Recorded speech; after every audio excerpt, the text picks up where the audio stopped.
ഏവർക്കും നമസ്കാരം. മേടം 1 മുതൽ മേടം 31 വരെയും, അതായത് ഏപ്രിൽ 14 മുതൽ മെയ് 14 വരെയും മേടം രാശിയിൽ സൂര്യൻ സഞ്ചരിക്കുന്നു. തൽഫലമായി ഓരോ രാശിജാതർക്കും അനുഭവത്തിൽ വരാവുന്ന ഗുണാനുഭവങ്ങളെക്കുറിച്ചും പ്രതികൂലമായ ഫലങ്ങളെക്കുറിച്ചും വിശകലനം ചെയ്യുന്ന ഈ പരമ്പരയിൽ ഇന്ന് നാം വൃശ്ചികക്കൂറുകാരുടെ മേടമാസ ഫലങ്ങളെക്കുറിച്ചാണ് ചർച്ച ചെയ്യുന്നത്. വിശാഖം കാൽ, അനീഴം, തൃക്കേട്ട എന്നീ നക്ഷത്രങ്ങളാണ് വൃശ്ചിക രാശിയിൽ വരുന്നത്. വൃശ്ചികം രാശിജാതരുടെ 10ാം ഭാവാധിപനാണ് സൂര്യൻ. 10ാം ഭാവം എന്നാൽ കർമ്മഭാവം, അതായത് സൂര്യൻ ഈ രാശിജാതരുടെ കർമാധിപൻ ആകുന്നു. ആ കർമാധിപനായ സൂര്യൻ ഈ രാശിജാതരുടെ 6ാം ഭാവത്തിലേക്കാണ് പ്രവേശിക്കുന്നതും 1 മാസക്കാലം സഞ്ചരിക്കുന്നതും. 6ാം ഭാവം എന്നത് രോഗസ്ഥാനം, അരിഷ്ടസ്ഥാനം എന്നിങ്ങനെയെല്ലാം അറിയപ്പെടുന്നു.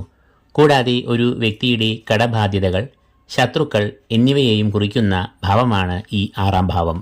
സൂര്യൻ 6ാം ഭാവത്തിലൂടെ സഞ്ചരിക്കുന്നത് ഏറെ ഗുണാനുഭവങ്ങൾ നൽകുന്നു. പ്രധാനമായും സൂര്യൻ 6ൽ സഞ്ചരിക്കുമ്പോൾ തൊഴിൽ രംഗത്ത് ഉയർച്ച, അഭിവൃദ്ധി എന്നിവ ഉണ്ടാകുന്നതാണ്. തൊഴിൽ തേടുന്നവർക്ക് അർഹമായ അവസരങ്ങളും ജോലി വാഗ്ദാനങ്ങളും ഉണ്ടാകും.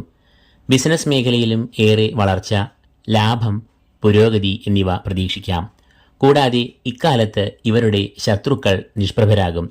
വ്യക്തിജീവിതത്തിലും സാമൂഹിക ജീവിതത്തിലും നല്ല അംഗീകാരവും ബഹുമാന്യതയും ലഭിക്കും. ആലസ്യമെല്ലാം കളഞ്ഞ് ഊർജ്ജസ്വലരായി പ്രവർത്തിക്കും. അതിന് തക്ക ഫലവും പ്രതിഫലവും ലഭിക്കും. അർപ്പണബോധത്തിന് അംഗീകാരം ലഭിക്കും എന്നത് തീർച്ചയായ കാര്യമാണ്. കുടുംബ ബന്ധങ്ങൾ, ദാമ്പത്യബന്ധം, പ്രണയബന്ധങ്ങൾ എന്നിവ ഏറെ ഊർജിതമാകും. കൂടാതെ ആരോഗ്യവും സന്തോഷവും സൗഖ്യവും പൊതുവായ ക്ഷേമവും 6ൽ സഞ്ചരിക്കുന്ന സൂര്യൻ ഇവർക്ക് നൽകുന്ന ഫലങ്ങളാണ്.